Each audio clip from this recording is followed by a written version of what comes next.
បាទជម្រាបសួរប្រិយមិត្តទាំងអស់គ្នាស្វាគមន៍ការត្រឡប់មកកាន់អេពីសូតទី3តាមសន្យាហើយសម្រាប់អេពីសូតទី3នេះខ្ញុំនឹងនិយាយរឿងការពីខ្ញុំនៅខេត្តសៀមរាបការពីជំនាន់កូវីដនឹងបន្តទៀតបងប្អូនស្ដាប់ហើយសម្រាប់រឿងនេះដែរគឺអ្នកដាក់តបានស្ដាប់ណាទៅជួយស្ដាប់អេពីសូតទី1និងអេពីសូតទី2សិនព្រោះដោយសារទី3នេះក៏វាជាប់ជាមួយនឹងទី2នេះសំខាន់ហ្មងចឹងបើសិនជាបងប្អូនយើងអត់តបានស្ដាប់អាទី2ទេប្រហែលជាអត់យល់សាច់រឿងទេអញ្ចឹងបងប្អូនទៅស្ដាប់សិន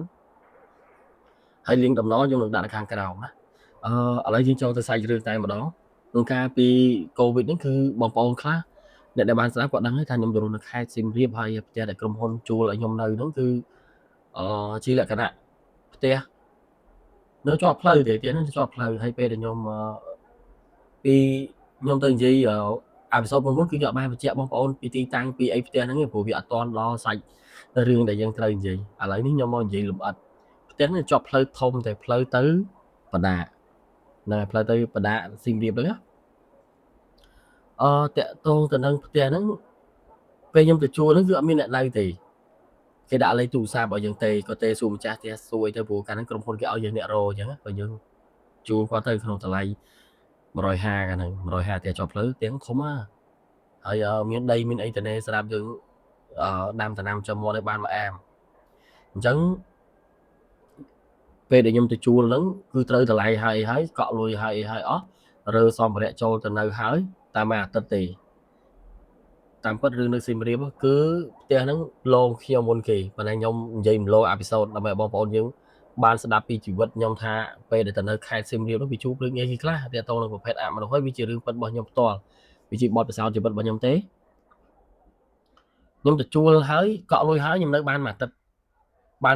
ធម្មតាយើងអ្នកចំណូលថ្មីមានចាស់អីអ្នកចិត្តខាងអីតែមកសួរអូននៅណាមកពីណាអីធ្វើអីរកអីចឹងសនេសនាគ្នាអីចឹងទៅធម្មតាមួយអាទិត្យនោះធម្មតាប៉ុន្តែខ្សែភ្នែកអ្នកដែលដើរកាត់មុខផ្ទះហ្នឹងគឺតាមមើលយើងចឹងមកហើយក្នុងខ្សែភ្នែកមួយមិនមែនអារបៀបឆ្ងល់យើងអ្នកចំណូលថ្មីអារបៀបមើលឆ្ងល់ហើយខ្លាចយើងក៏ចេះតែសង្កេតទៅហើយយើងអត់ចុះយើងអត់ដឹងថាជីវប្រវត្តិផ្ទះហ្នឹងមិនខ្មិចក៏ស្រាប់តែខ្ញុំនៅបានមួយខែ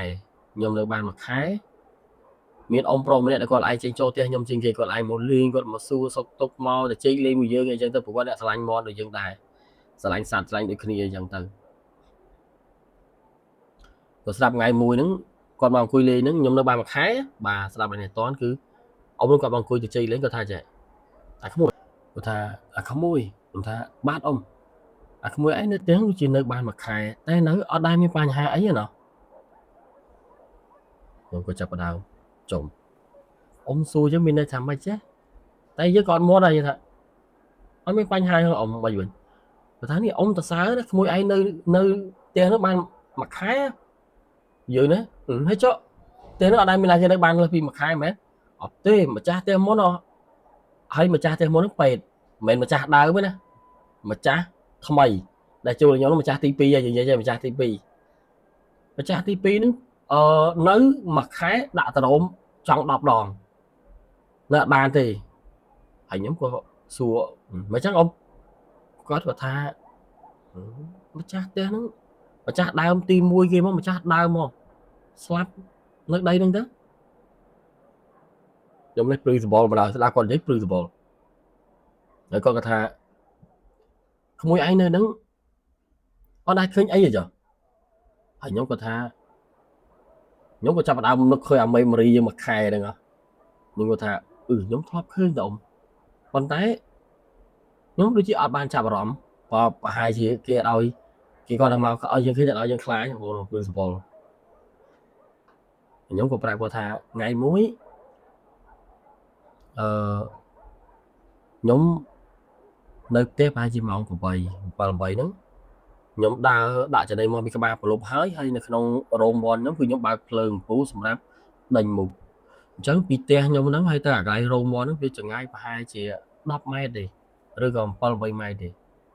ស្រាប់តែខ្ញុំពីរអ្នកប្អូនខ្ញុំទៀតពីរអ្នកប្អូនខ្ញុំវាយើងមានគ្នាពីរអ្នកក្រុមការងាររបស់យើងពីរអ្នកគឺយើងមើលទៅត្រង់មន់អញ្ចឹងស្រាប់ឃើញមានមនុស្សស្រីហ្នឹងស្លៀកខ្មៅនិយាយទៅខ្មៅទាំងអស់ឈរនៅក្នុងត្រង់មន់យើងហើយបច្ចេកបងប្អូន pù chứ nơi bị cái pù chứ bên đây ra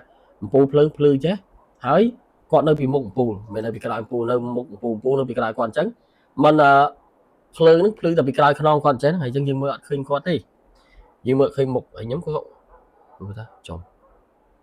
tiếp chào chúng ta những cái phó nhóm á nơi tập pin nhau mày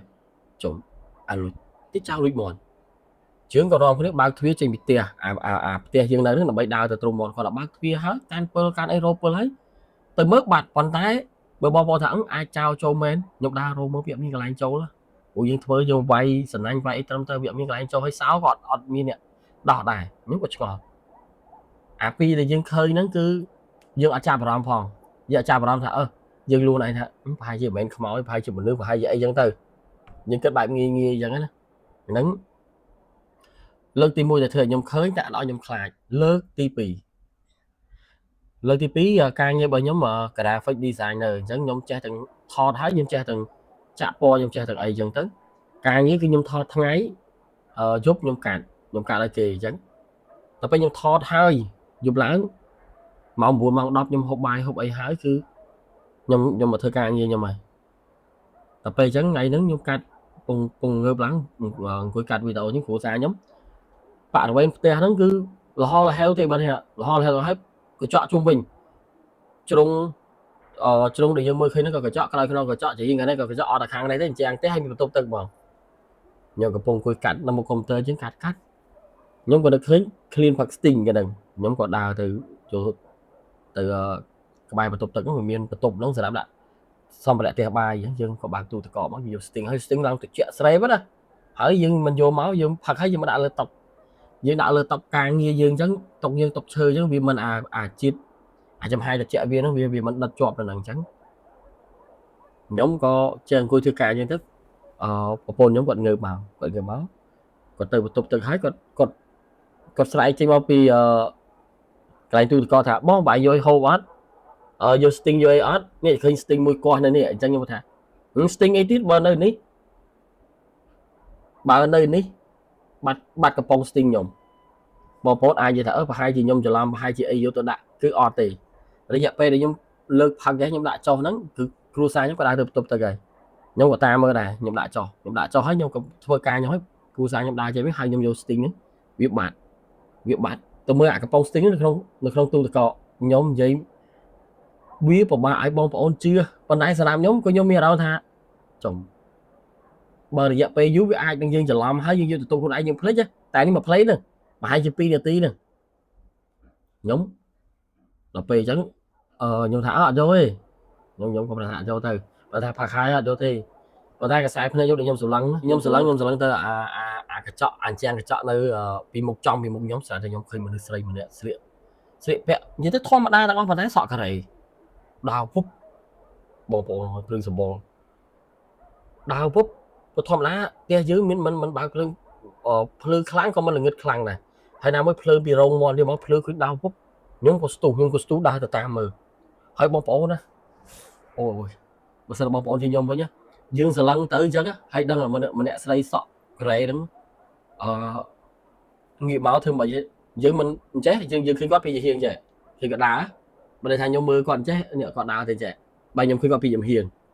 về đây còn đau chất pot ảnh trang cái chọn nó vì tao đòn chân không mò chất pot đó còn nghiệm bao thì vậy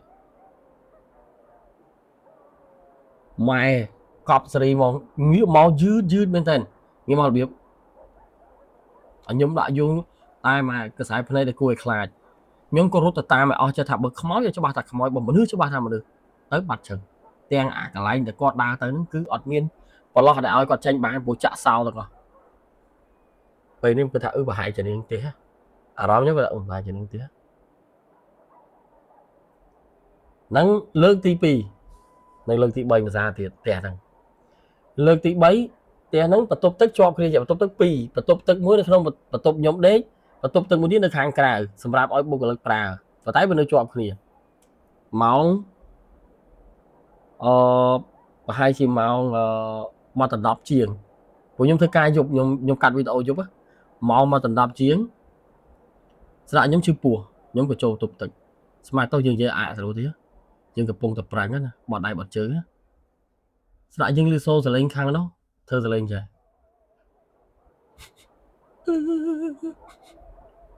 យំអញ្ចឹងហ្មងហើយខ្ញុំគឺជាស្ងចុះហើយផ្ទះខ្ញុំអត់មានមនុស្សស្រីទេមានតែប្រពន្ធខ្ញុំមួយហើយប្រពន្ធខ្ញុំដេកបាត់ហើយយំឥឡូវវាយំតែសិតអញ្ចឹងខ្ញុំក៏ជាឆ្ងល់ហើយខ្ញុំក៏គិតពីបងខ្ញុំប្រុសណាស់ចាជុំទីពួកនេះនាំស្រីនាំអីមកប៉ុន្តែបើនាំស្រីមកផ្ទះមានឆ្កែវាស្រាប់តែឆ្កែព្រុសយើងក៏យើងដឹងតែអត់ដឹងមកដេកអញ្ចឹងជាប់គ្នាឬអីយើងមិនដឹងហើយក៏មានលឺសអាណាងើបក្រេះក្រោះហ្នឹងដែរខ្ញុំក៏គាត់ថារូតរាន់តិចបញ្ញាប់តិចហើយគេខ្ញុំដើរចេញទៅក្រៅខ្ញុំបើកភ្លើងបើកអីចឹងខ្ញុំដើរទៅដាស់ពួកវាថាមានតែគេនាំស្រីនាំអីមកទេអត់ថាអត់មានហើយយើងពេលដែលយើងទៅដាស់ពួកវាគឺពួកវាពងដេកក្នុងបន្ទប់អត់មានផងបងហើយសូមមានការអីមែនគាត់ថាហើយយើងក៏ប្រាប់ថាហើយយើងខ្សឹបប្រាប់វាទៀតព្រោះយើងបើកភ្លើងក្នុងបន្ទប់វាអត់ចេះទៅដល់ក្រៅខ្លាំងទេយើងក៏ខ្សឹបប្រាប់វាថាបងលឺសូរសំឡេងមនុស្សស្រីយំនៅបន្ទប់បន្ទប់ទឹកយើងក្រៅតែបន្ទប់ក្រៅហ្នឹងគឺនៅក្រៅរបងទៀតវាមិនមែននៅក្រៅផ្ទះប៉ុន្តែនៅក្នុងព្រំដីយើងទេប៉ុន្តែផ្ទះហ្នឹងគឺមានតែមួយតួផ្ទះហ្នឹងគឺចិត្តពតចិត្តបងតែបន្ទប់ទឹកហ្នឹងវានៅក្រៅតែនៅក្នុងដីទេបើថាដីនោះវាអត់បានធ្វើបងពតចូលវិញទេវាលហលហែវដល់ពេលអញ្ចឹងខ្ញុំថាឯងទៅមើលខែលោមានមនុស្សឈួតមនុស្សអីមកពីណាចូលហើយដល់មកយើងខ្លាចលោកវាសម្រាប់ខ្លួនសម្រាប់អីទៅវាចង្រៃផ្ទះគេកូនរបស់ខ្ញុំបើកទ្វារបើកភ្លើងបើកឲ្យដើររកគ្មានឃើញទេចាំមកថានេះវាជារឿងមួយដែលខ្ញុំជួបនៅខេត្តសៀមរាបហើយបើនិយាយទៅផ្ទះខ្ញុំហ្នឹងគឺសាហាវហ្មងហើយខ្ញុំនិយាយបញ្ចប់មួយទៀតគឺ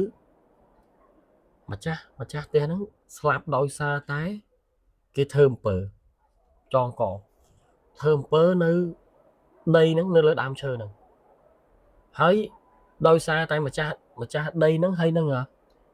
អ្នកធ្វើអំពើហ្នឹងឆ្លោះគ្នាគេគុំគេធ្វើអំពើហ្មងចឹងមកថាវាជាសំណាងខ្ញុំដែរដែលខ្ញុំចេញផុតហើយយើងអត់មានបញ្ហាអីពាក់ព័ន្ធមួយគាត់ណាកាលហ្នឹងចឹងវាជាសំណាងយើងដែរហើយសម្រាប់អេពីសូតនេះគឺបញ្ចប់ហើយនៅក្នុងខេត្តសៀមរាបគឺយើងអស់ហើយចាប់ពីអេពីសូតក្រោយទៅយើងទៅខេត្តផ្សេងទៀតហើយព្រោះបទពិសោធន៍ខ្ញុំដើរច្រើនខេត្តដល់25ខេត្តក្រុងហើយខ្ញុំជួបរឿងច្រើនចឹងសម្រាប់បងប្អូនយើងដែលចង់ដឹងពីដំណើរជីវិតរបស់ខ្ញុំថាខ្ញុំទៅជួបប្រភេទអមនុស្សអីខ្លះហើយត្រូវមានរឿងមានចាមានអីធ្វើអំពើធ្វើអីទៀតបងប្អូនចាំ Subscribe ទៅហើយ comment នៅខាងក្រោមទៅហើយខ្ញុំនឹងចែករំលែកបទពិសោធន៍ជីវិតមួយនេះវាភ័យរន្ធត់មែនប៉ុន្តែក៏វាមានភាពជូរចត់ក្នុងការតស៊ូក្នុងនឹងដែរណាអរគុណច្រើនបងប្អូនជម្រាបលាជួបគ្នានៅអេពីសូតទី4